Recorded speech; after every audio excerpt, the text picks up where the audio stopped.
하나님 말씀 우리 2부 예배에 주셨던 강단입니다. 요한복음 14장 16절 17절 말씀입니다.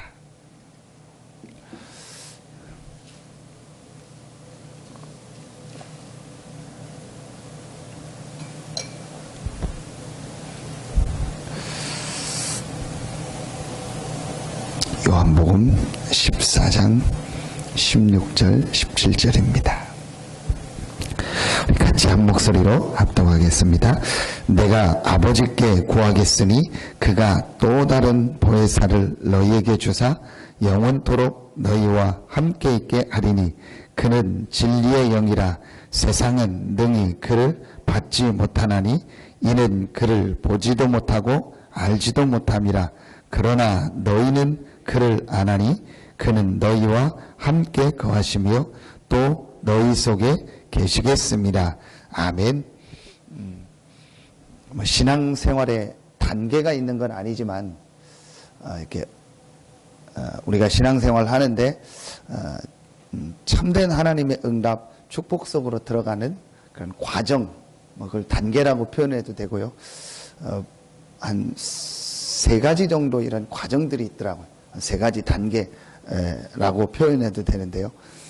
어제 제가 한서대에 가서 우리 학생 2명을 만나서 같이 이제 커피숍에서 이렇게 포럼하고 얘기를 하면서 이제 아이들한테 어떻게 말씀을 붙잡았냐, 어떻게 기도하냐, 이제 그런 얘기들을 이제 물어보는 중에 이렇게 기도했습니다. 또 요즘 이제 시험 기간이 되고 바쁘니까 기도가 잘 안 됐습니다. 그리고 또 제가 이제 몇 주 동안 좀 예배는 갔는데 예배의 축복을 잘 못 누렸습니다. 이제 그런 여러 가지를 이렇게 얘기를 하는 중에 이제 제가 그런 질문을 했습니다. 왜 하나님의 백성이 구원받았는데 응답을 못 받는다고 생각하냐? 기도를 안 하기 때문에 그렇다. 사실은. 근데 왜 기도를 안 한다고 생각하냐? 내가 생각할 때는 사실로 안 믿어지기 때문이다. 응답을 못 받는 것은 기도를 안 하는 건데 왜 안 할 수밖에 없느냐? 안 믿어지기 때문에 그렇다. 근데 결국은 안 믿기 때문에 안 하게 되고 안 하니까 못 받는 거다. 그러면은 이 응답을 받는 사람은 뭐냐? 하기 때문에 그럴 거다. 근데 왜 하겠냐? 믿어지니까. 저는 같이 이렇게 포럼을 하고 얘기를 하면서 제가 이게 깨달아진 게 뭐냐? 그래. 은혜 중에 제일 큰 은혜가 뭘까? 고린도전서 15장 10절에 바울이 모든 것이 하나님의 은혜라 오직 나와 함께 하신 하나님의 은혜라고 했는데 그 은혜 중에서 가장 큰 은혜가 뭘까? 그게 첫 번째 부분입니다. 그게 첫 번째 단계고 첫 번째 과정입니다. 복음이 이해되어지고 복음이 믿어지는 거예요. 이게 은혜 중에 제일 큰 은혜더라고요. 신앙생활을 하는 중에 가장 큰 은혜가 뭘까? 성경 공부를 하는데 성경 공부 많이 하는데 가장 큰 은혜가 뭘까? 성경의 가장 중요한 예수가 그리스도라는 이 복음이 이해가 되어지고 복음이 깨달아지고 복음이 믿어지는 게 이게 하나님의 은혜예요.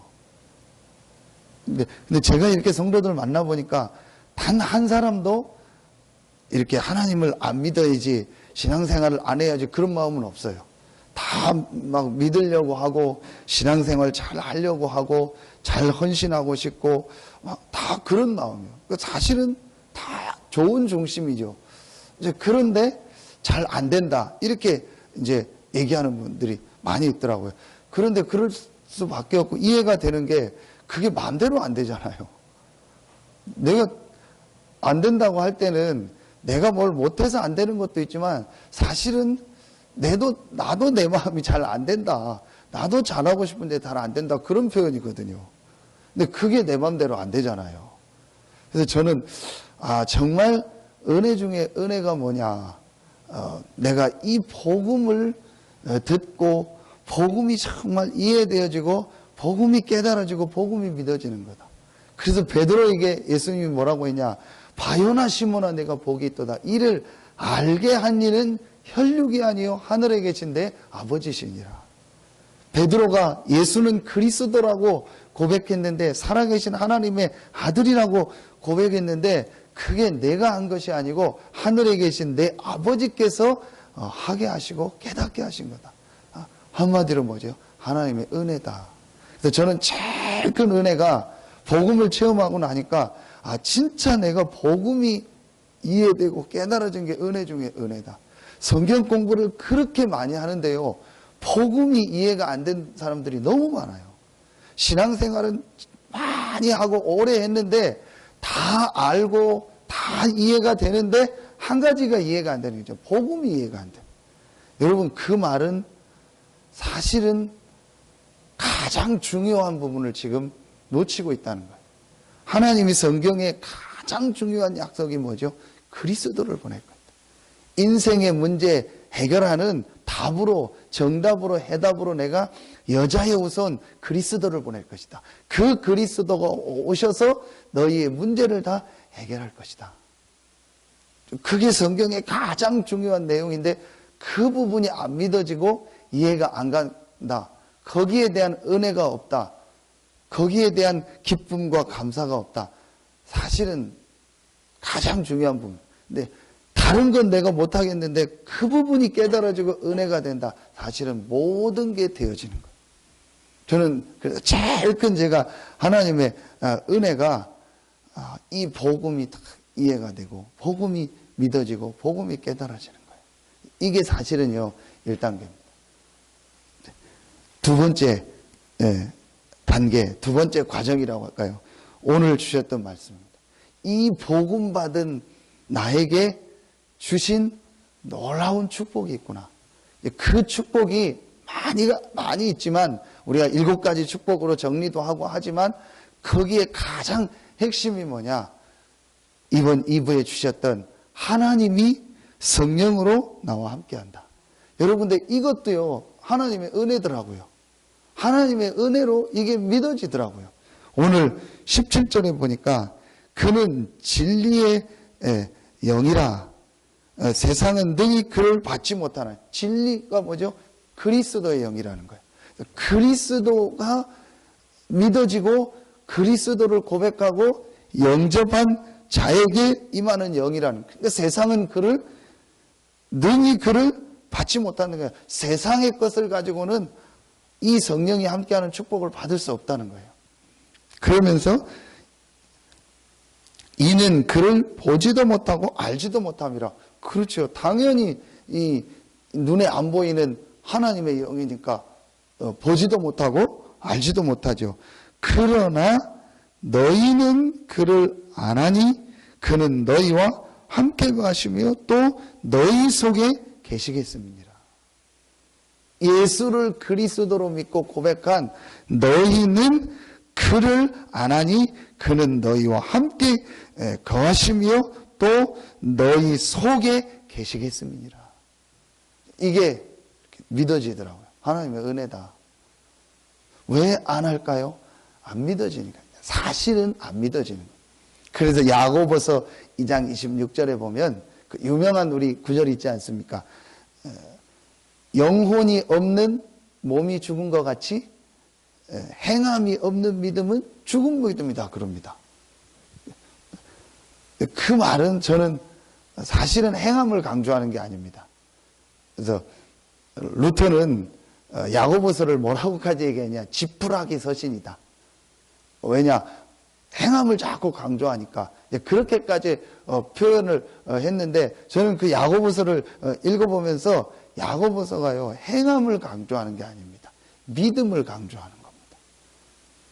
왜 이 사람이 못할까요? 죽었으니까. 죽으면 못해요. 죽은 사람한테는 약도 필요 없고 죽은 사람한테는 음식도 필요 없어요. 왜 이 사람이 못 움직일까? 죽었으니까. 그럼 왜 이 사람이 못 행할까? 행함이 할 수 있는 믿음이 없는 거예요. 이게 믿어지면 행하게 돼요. 결국은 하나님이 우리에게 주신 이 축복이 믿어져야 기도하게 되고 믿어져야 하는 것이다. 그래서 저는 은혜 중에 제일 큰 은혜가 하나님이 나와 함께 한다는 사실, 그것도 전혀 눈에 안 보이게 완벽하게 성령으로. 어떤 성령이냐? 보혜사 성령으로. 실제로 나를 보호하시고 은혜 주시고 나를 인도하시는 이 성령이 나와 영원토록 함께 한다는 이 사실이 믿어지는 게 은혜 중에 제일 큰 은혜예요. 사단이 결국은 우리 인간을 넘어뜨렸던 방법이 뭐죠? 불신앙 아닙니까? 믿음의 반대가 불신앙 아닙니까? 이 말씀이 안 믿어지고 하나님의 은혜와 하나님의 축복이 안 믿어지게 하는 거예요. 그게 안 믿어지니까 결국은 뭐죠? 내 힘대로 살아야 되고 내가 주인 돼서 살아야 돼요. 그러니까 하나님을 믿을 필요 없고 기도할 필요 없고 하나님의 은혜 받을 필요 없는 거죠. 그러니까 결국 사람이 어떻게 되죠? 하나님 떠나게 되는 거죠. 그러니까 인생은 어떻게 되죠? 실패할 수밖에 없죠. 물고기가 물 떠나는 순간부터 고생입니다. 나무가 뿌리를 뽑히는 순간부터 그 순간은 전혀 구별이 안 되지만 그 나무는 죽어가고 있는 거예요. 인간은 하나님 떠나는 순간부터 하나님의 은혜를 잃어버리는 순간부터 사실은 그 순간부터 그 인생은요 계속 문제 속으로 가고 있는 겁니다. 그래서 미안하지만 지금 불신자들은요 지금 죽어가고 있고 실패 속으로 계속 가고 있는 겁니다. 그런데 우리는 하나님의 은혜로 이 복음을 들었고 이 복음이 믿어졌고 이 복음이 체험되죠. 그리고 이 복음을 받은 내 안에 구원받은 내 안에 하나님의 성령을 제가 이게 다 믿어지더라고요. 사실은 그 전에 기도했지만요 저는 믿고 기도하지 않았어요. 해야 된다고 하니까 했지. 그것도 나쁜 건 아닌데 사실은 예배드리고 신앙생활을 했지만 해야 되니까 하고 내 상황이 그러니까 했지 내가 정말 이게 믿어지고 하나님의 은혜가 돼서 예배하고 기도한 적이 없어요. 이번 주 제가 설교 때 예를 들었던 그 하이드라는 사람이 맨솔레담을 만든 사람이 그 사람의 고백이요. 자기가 한 번도 그냥 가문이 신앙생활을 하니까 신앙생활을 했고 어쩔 수 없이 교회를 나갔지 한 번도 진짜 하나님을 믿고 내가 기도하고 예배 드린 적이 없었다. 자기가 다 이제 망하고 나니까 그게 깨달아. 그래서 이 사람이 혼자서 그때부터 진짜로 혼자서 교회 가서 하나님 앞에서 예배하고 기도하는 시간을 갖게. 그때 자기에게 하나님의 은혜를 주셨다. 저는 사실은 그 사람의 그 고백이 이해가 되는 게 제가 그랬거든요.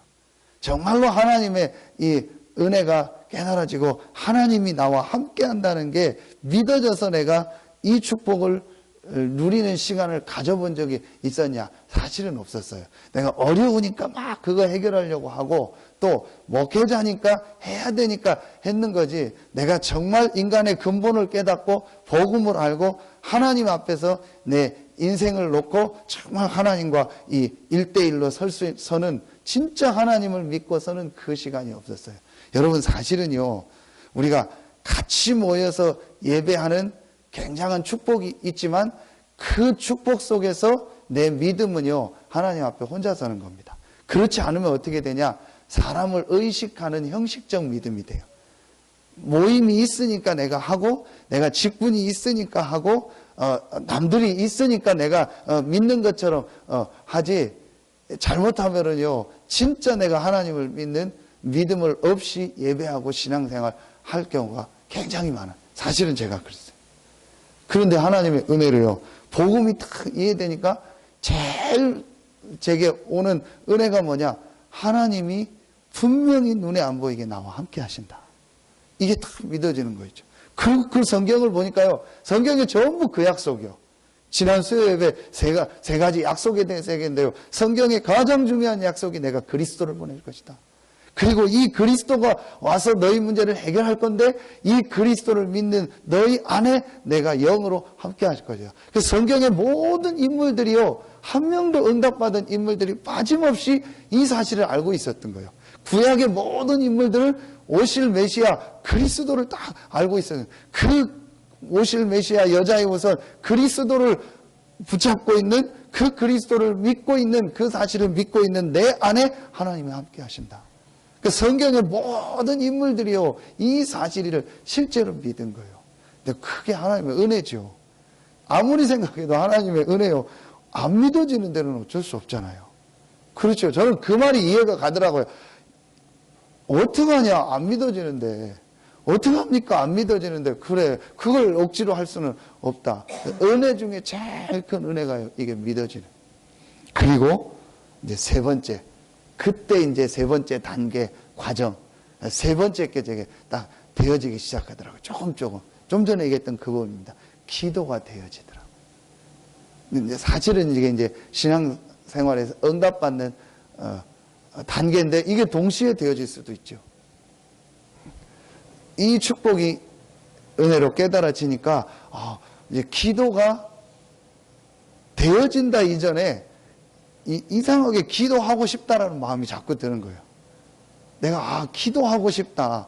이 기도의 시간을 갖고 싶다. 그 마음이 들어야죠. 그래야 기도가 되는 건데요. 진짜 이게 하나님의 은혜구나. 이게 믿어지니까요. 자꾸 기도하고 싶은 거예요. 자꾸 예배드리고 싶고 찬송하고 싶고 말씀 보고 싶고 교회 가고 싶고 이렇게 새벽기도 가고 싶고 이게 자꾸 이렇게 돼.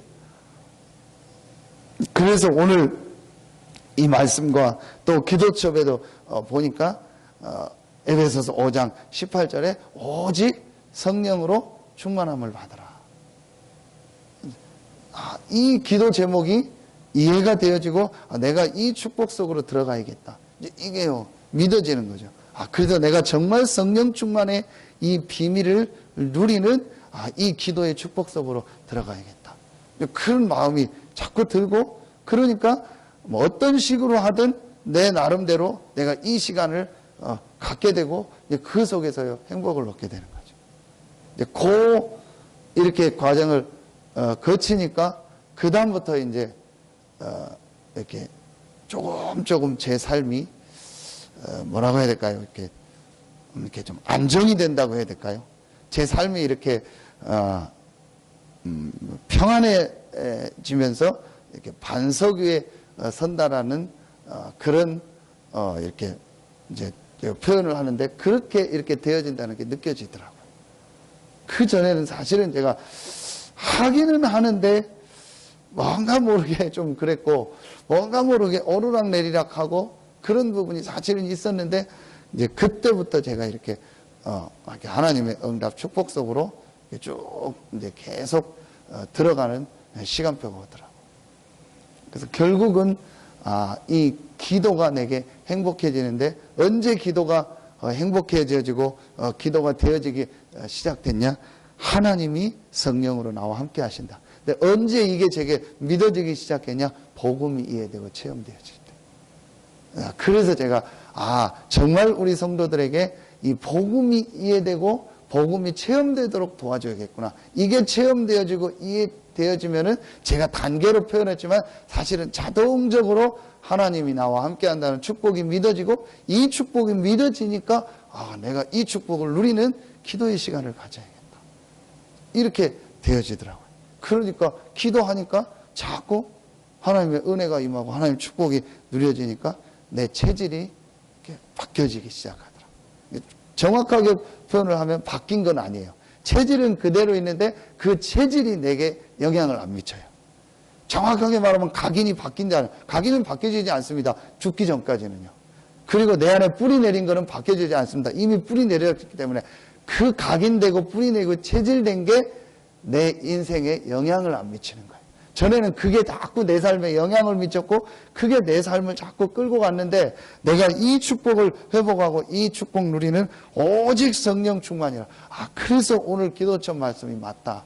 술 취하지 말라. 다른 거에 영향을 받지 마라. 술 취한다는 말은 사람들이 술의 영향을 가지고 살아가는 거 아니에요. 나 맨정신으로는 못해. 술 먹어야 돼. 그 말은 내가 세상을 살아가는데 다른 뭔가 힘이 있어야 세상을 살 수 있다는 거 아니에요. 사람들은 술 취하고 있는데 술 취하지 말라. 오직 성령의 충만함을 받아라. 다른 게 내 삶에 영향을 미치고 다른 게 내 삶을 끌고 못하도록 해라. 그게 바로 오직 성령 축복. 그 말이 되게요 이해가 되더라고요.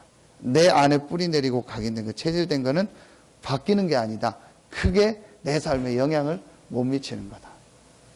그리고 더 나가서 그게 내게 뭐가 되죠? 발판이 되고 메시지가 되는 거예요. 여러분 얼마나 큰 축복입니까?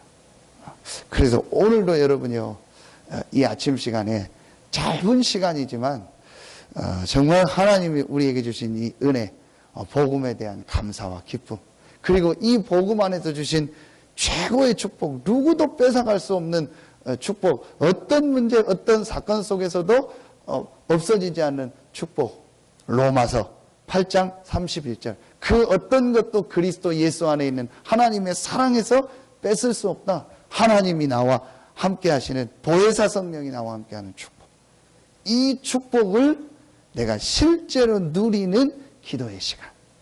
여러분이요 오늘 이 새벽이 그런 축복의 시간 되길 예수의 이름으로 축원합니다. 그래서 약속하신 성령 충만에 이 힘을 얻고, 이 힘을 얻으니까 자동적으로 되어지는 게 뭐죠?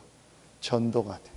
그래서 오직 성령이 너희에게 임하시면 너희가 권능 받고 땅끝까지를 내 증인이 되리라. 그래서 성경은 사실은 세 가지 딱 약속이 있는 거예요. 그리스도에 대한 약. 그 그리스도 안에서 구원받은 우리가 기도하면 성령으로 역사하겠다라는 같은 내용인데, 기도 응답에 대한 약속. 그 기도하면 성령이 역사하고 너희가 힘을 얻어서 땅끝까지 증인되리라. 전도에 대한 약속. 근데 그 복음 그리스도에 대한 약속은 성취됐고, 그렇죠. 이미 하나님의 성령은 우리 안에 함께 하시고, 그리고 분명히 전도의 이 약속, 선교에 대한 약속은 성취되고 있고 앞으로 성취될 거죠. 사실은 마지막 약속이죠. 그렇다면 내가 지금 가장 신경 써야 될 약속이 뭘까요? 바로 오늘 이 약속입니다. 성령의 충만함을 받아라. 이거는요 영어로 표현을 보면은요 한 번으로 끝나는 게 아닙니다. 이걸 계속되는 겁니다. 완료형이라고 해서 앞으로 계속되고 있는 겁니다. 딱 과거로 과거형이 아니고요. 앞으로 지금도 계속 이루어집니다. 그러니까 계속 성령의 충만함. 그럼 내가 오늘 해야 될 일이 뭐겠냐? 이 축복을 기도로 누리는 거다. 그걸 오순절이라고 하는 거예요. 그렇죠? 6월절 구원 끝난 거죠. 복음. 수장절 미래 천국 전도 선교 앞으로 되어질 우리의 모든 영원한 하나님의 응답 수장절. 그럼 오늘 내가 해야 될 게 뭐죠? 오순절 성령 충만의 비밀. 이 힘을 얻는 거예요. 그래서 오늘 기도첩에 오직 성령의 충만함을 받아라. 시와 찬미와 신령한 노래로 오직 성령의 충만함을 받아라. 여러분이 이 축복을 회복하고 이 축복이 여러분의 현장에 전달돼서 우리 모든 성도들이 혼자 있을 때 또 모일 때마다 또 교회에 있을 때 또 각자의 현장에서 이 오순절에 이 약속하신 성령 충만의 비밀을 누리는 축복이 여러분을 통해서 전달되길 예수의 이름으로 축원합니다. 또 여러분도 이 새벽에 모일 때마다 이 축복을 얻고, 그래서 정말 내가 이 새벽에 기도할 때 하나님이 나에게 힘을 주시고 은혜를 주셨다. 그래서 여러분을 만나서 복음을 받은 사람들이요 여러분과 같이 복음을 체험하고 같이 기도하며 이 새벽에 하나님 주신 응답을 누리는 제자로서는 이런 하나님의 역사가 시작되길 예수의 이름으로 축원합니다. 기도하겠습니다. 하나님 감사합니다. 오늘 이 아침에도 하나님의 은혜로 복음이 이해되어지고 복음이 믿어지고 복음 받은 것이 최고의 은혜임이 깨달아지게 하시니 감사합니다. 이 복음 받은 내 안에 성삼위 하나님이 성령으로 나와 완벽하게 영원토록 내 속에 함께한다는 이 사실이 믿어지게 하시니 감사합니다. 오늘 이 시간이 이 축복을 이 약속을 누리는 최고의 기도하는 시간이 되게 하여 주시옵소서. 오직 성령의 충만함을 받으라고 하셨고 그 성령 충만함을 주시겠다고 약속하셨사오니 오늘 이 시간 그 약속을 누리는 최고의 시간이 되게 하여 주시옵소서. 여러 현장에 있는 우리 모든 성도들도 그 현장에서 이 약속을 누리는 기도가 되어지며 이 기도 속에서 하나님이 주시는 힘을 얻고 현장 살리는 증인으로 서게 하여 주시옵소서. 하나님께 모든 영광 돌리며 예수님의 이름으로 감사하며 기도합니다. 아멘.